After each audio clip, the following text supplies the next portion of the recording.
Video உங்களுடைய education பர்பஸ்க்காக மட்டும்தான். இன்வெஸ்ட்மெண்ட் அட்வைஸ் ஆகவோ ரெக்கமெண்டேஷனாவோ எடுத்துக்க வேண்டாம். உங்களுடைய ஓன் ரிசர்ச் மூலமா மட்டுமே நீங்க என்ன பண்ணணும், உங்களுடைய இன்வெஸ்ட்மெண்ட் டெசிஷன்ஸை எடுக்கணும். சரிங்களா? மக்கள் அனைவருக்கும் வணக்கம். இன்னைக்கு நம்ம பைசா மாஸ்டர் தமிழ்ல உங்களுடைய சில கேள்விகள் அடிக்கடி நம்மளுடைய கஸ்டமர் சர்வீஸ்க்கு வரக்கூடிய முக்கியமான சந்தேகம், மார்க்கெட் இன்னும் கீழே விழுமா அப்படின்னு கேக்குறீங்க.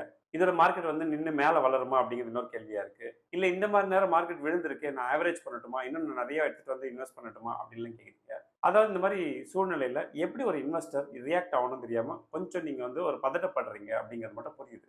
ஒரு பக்கம் உங்களுக்கு இந்த பதட்டம் இருக்கும், என்னடா நம்ம வாங்கி வச்ச ஸ்டாக்கோட பிரைஸ் எல்லாம் கீழ் நோக்கி போகுது, அந்த பதட்டமும் இருக்கும். இன்னொரு பதட்டம் என்னன்னா, நாம செலக்ட் பண்ணி வச்சிருக்க இந்த ஸ்டாக்ஸ் எல்லாம் நம்மளுடைய பிரைஸ் கால்குலேஷனுக்கு தாண்டி இன்னும் கீழே போயிட்டு இருக்கு, அப்ப நாம ஏதாவது தப்பா கால்குலேட் பண்ணிட்டோமோ அப்படிங்கிற ஒரு பதட்டமும் உங்களுக்கு வரலாம். பட் இது ரெண்டுமே வந்து தேவையில்லாத ஒரு பதட்டம் தான். அது ஏன் தேவையில்லை அப்படிங்கிறதுலாம் இந்த வீடியோ முழுசா நீங்க பாக்குறதுலயே நீங்க கண்டுபிடிச்சிருவீங்க. சரிங்களா? நான் உங்களுக்கு ஸ்கிரீன்ல ஒரு சார்ட் வைக்கிறேன். அதாவது லாஸ்ட் 3 மந்த்தா பாத்தீங்கன்னா ஸ்டாக் மார்க்கெட் கீழ் நோக்கியே வந்துட்டு இருக்கு இல்லையா?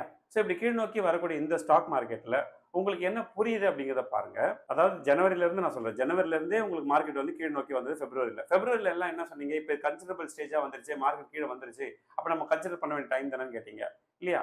ஆனா அதுக்கு அடுத்து தாண்டி பார்த்தா இப்ப மார்ச் மாசம் அகைன் பெரிய ஸ்லெட்ஜ் வந்து நம்ம பாக்குறோம். அப்போ மார்ச் இதோட முடிஞ்சிருச்சா, இதுக்கப்புறம் இது வந்து கீழே போகாதா அப்படின்னு சொல்லிட்டு, பட் இது உங்க கேள்வியாவே நிக்குது இல்லையா? ஏப்ரல்ல கூட என்ன ஆகலாம், மார்க்கெட் கீழ் நோக்கி நகரலாம். நான் எப்பவுமே உங்களுக்கு சொல்லியிருக்கேன், ஞாபகம் இருக்கும், மார்ச் ஏப்ரல் மேல மார்க்கெட் எப்பவுமே ஒரு பாட்டம் லைன் எடுக்கும். அந்த பாட்டம் லைனுங்கிறது அதுதான் வந்து ஆக்சுவல் மார்க்கெட்டோடைய ஃபிகரா இருக்கும். அந்த பாட்டம் லைன் எடுக்காம கூட போகலாம், இல்லைன்னு நான் சொல்லல. பட் அதுல ஏதாவது பல்ஜ் இருந்ததுன்னா, ஒரு பபுள் இருந்தது, தேவையில்லாத ஹைப் கிரியேட் பண்ணிருக்கோம் ஒரு சில ஸ்டாக்ஸ்ல அப்படின்னாலோ, இல்ல ஒரு செக்டார்ல வந்து ஓவர் ஹைப் கிரியேட் பண்ணிருக்கோம் அப்படின்னாலோ, அது என்ன ஆகும், கரெக்ட் ஆகிற சமயம் மார்ச் ஏப்ரல் மே. சொல்லியிருக்கேனா இல்லையா? இப்ப மார்க்கெட் தொடர்ந்து கீழே விழுது, இதுக்கும் அதுக்கு ஏதாவது சம்பந்தம் இருக்கா அப்படின்னு பாத்தீங்கன்னா எஸ் இருக்கு. வார் பேனிக்னால இருந்து மார்க்கெட் கீழே வருது அப்படின்னு. ஆனா இதுதான் காரணம் அப்படின்னு நீங்க எப்படி சொல்றீங்க? பபுள் இல்லைன்னா மார்க்கெட் கீழே விழறதே வந்து அது தடுத்து நிறுத்தும். அப்படி ஒருவேளை வேகமா விழுந்தாலும் கூட அது ஒரு 6 இல்ல 7 மாசத்துல தானாவே தன்னை ரெக்கவர் பண்ணிட்டு மேல போயிடும். ஃபார் எக்ஸாம்பிளுக்கு நீங்க கவனிச்சீங்கன்னா, கொரோனா டைம்ல உங்களுக்கு மார்க்கெட் எவ்வளவு வேகமா விழுந்தது, கிட்ட 40% விழுந்ததா? அப்ப மார்க்கெட் அவ்வளவு வேகமா விழுந்த மார்க்கெட் அங்கேயே ஸ்டே பண்ணியிருந்தது, ரெக்கவர் ஆச்சு.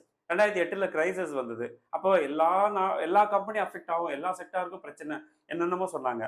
ஆனா மார்க்கெட் ஒரு 6ல இருந்து 7 மாசத்துல ஓரளவுக்கு நியூட்ரலைஸ் ஆவது பண்ண முடிஞ்சது. கரெக்டா? அப்ப நம்ம என்ன பண்ணணும், பணத்தை வந்து அள்ளிட்டு வந்து கொட்டணுமா அப்படின்னா, நான் எப்பவுமே சொல்றது தான், ஒரு டீசென்ட்டான இன்வெஸ்டர் எப்பவுமே மார்க்கெட்ல குறைஞ்சாலும் சரி ஏறினாலும் சரி ரெகுலர் இன்வெஸ்ட்மெண்ட்டை ஃபாலோ பண்ணுங்க.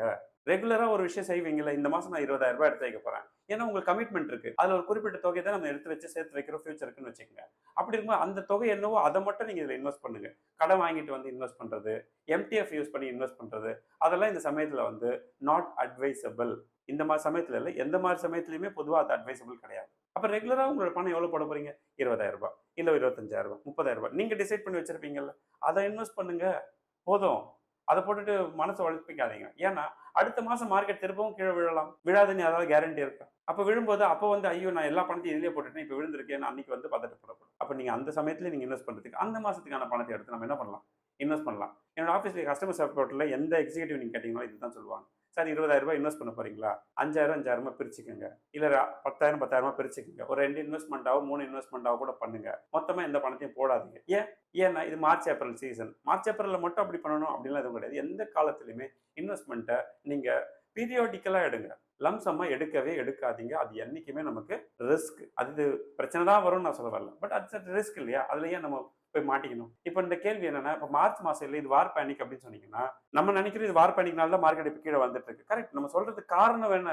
ஆனா மார்க்கெட்ல பல்ஜ் இருந்ததுன்னு வச்சுக்கோங்க, அப்பதான் ஒரு காரணம் தெரியும். இதுக்கு முன்னாடி நீங்க எல்லாம் என்ன சொல்லிட்டு இருந்தீங்க, ஃபெட் வந்து ரேட்டை குறைக்கிறாங்க அதனால மார்க்கெட் கீழே போகுது, கோல்டு ரேட் ஏறுது அதனால மார்க்கெட், ஏதோ ஒரு காரணத்தை நீங்க கண்டுபிடிச்சீங்க. அப்போ ஒரு 2 மாசமா மார்க்கெட் கீழே போனதுக்கு அந்த காரணத்தை சொன்னீங்க. இன்னைக்கு ஒரு 10 நாளா மார்க்கெட் கீழே போறதுக்கு இந்த காரணத்தை சொல்றீங்களே தவிர, மார்க்கெட் கீழே போக வேண்டிய சூழல் இருக்கிறது என்பதுதான். மார்க்கெட்ல பபுள் இருக்குன்னு அடிக்கடி நான் சொல்றேன் அந்த லைன், புரியுதுங்களா? மார்க்கெட்ல பபுள் இருக்கிறது உண்மை. நான் உங்களுக்கு வேணும்னா லாஸ்ட் 10 இயர்க்கான ரெக்கார்ட் வச்சு காட்டட்டுமா? அதை வச்சா உங்களுக்கு ஓரளவுக்கு ஐடியா புரியல. உங்களுக்கு லாஸ்ட் 10 இயர்க்கான ரெக்கார்ட் நான் இங்க வைக்கிறேன். இதுல இருந்து என்ன புரியுது? அதாவது 2016ல இருந்து உங்களுக்கு பாத்தீங்கன்னா கொரோனா சமயம் வரைக்கும் ஒரு மாதிரி ஆக்சஸ்ல போயிட்டு இருக்கோம், அதாவது இதோட growth ரேட். அப்போ அந்த இடத்துல எல்லாம் உங்களுக்கு பாட்டம் லைன் கரெக்டா மேட்ச் ஆகிட்டே வரும். அப்போ எங்க கீழே போனாலும் திருப்பி ரெக்கவர் ஆகுது, எங்க மேல போனாலும் கரெக்ஷனும் எடுக்குது. இது புரிஞ்சிடுச்சா? இப்போ நான் உங்களுக்கு லேட்டஸ்ட் ஸ்டோரி வைக்கிறேன். இந்த ஒரு கோட்டை பாருங்க. இந்த கோட்டை நீங்க கவனிச்சீங்கன்னா உங்களுக்கு ஒரு ஐடியா கிடைக்கும். இந்த கோட்லயும் பாத்தீங்கன்னா உங்களுக்கு மார்ச் மாசம் 2022 பாருங்க, 2023 பாருங்க, 25 சாரி 24ல் உங்களுக்கு வந்து வைக்கிறதுக்கு ஒன்றும் இல்லை. ஏன்னா அது வந்து எஃப்ஐ பூமிங் டைம். அப்போ மார்க்கெட் வந்து ஸ்லெட்ஜ் ஆகலை. பட் அது தொடர்ந்து மேல் நோக்கி நகர்ந்ததே ஒரு பெரிய பிரச்சனை. பல பேர் இன்னைக்கும் அதில் இன்வெஸ்ட் பண்ணவங்க இன்னைக்கும் நியூட்ரல் ஆக்கிறதுக்கு ரொம்ப கஷ்டப்பட்டுட்டு இருக்காங்க. ஸோ நம்ம பார்த்துட்டு இருக்கோம் இல்லையா? அப்போ இந்த மார்ச் டு மார்ச் ஒரு சம்பவம் நடக்குது இல்லையா? அந்த சம்பவம் தான் இப்போ நடந்துட்டு இருக்கிற ஒரு சம்பவத்துக்கும் காரணம். சரி, உங்களோட கேள்வி என்ன? மார்க்கெட் இப்படியே இருக்குமா? தொடர்ந்து விழுந்துருமா? அடுத்து வளராதா? அப்படின்லாம் நீங்க கேட்குறீங்க. கரெக்ட். நடந்த சம்பவங்களை வச்சு சில ஹிஸ்டாரிக்கல் ஆன்சர் மட்டும் நான் சொல்றேன். இது என்னோட ப்ரிடிக்ஷன் கிடையாது. ஹிஸ்டாரிக்கல் ரிசல்ட் வச்சு சொல்றேன்.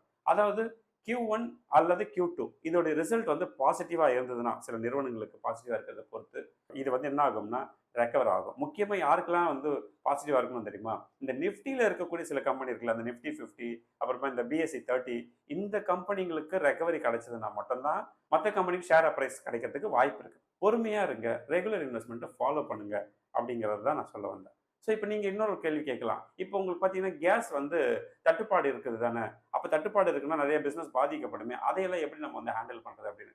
கவர்மெண்ட் வந்து கமர்ஷியல் கேஸுக்கு ரெஸ்ட்ரிக்ஷன் விதிச்சிருக்கிறது உண்மை.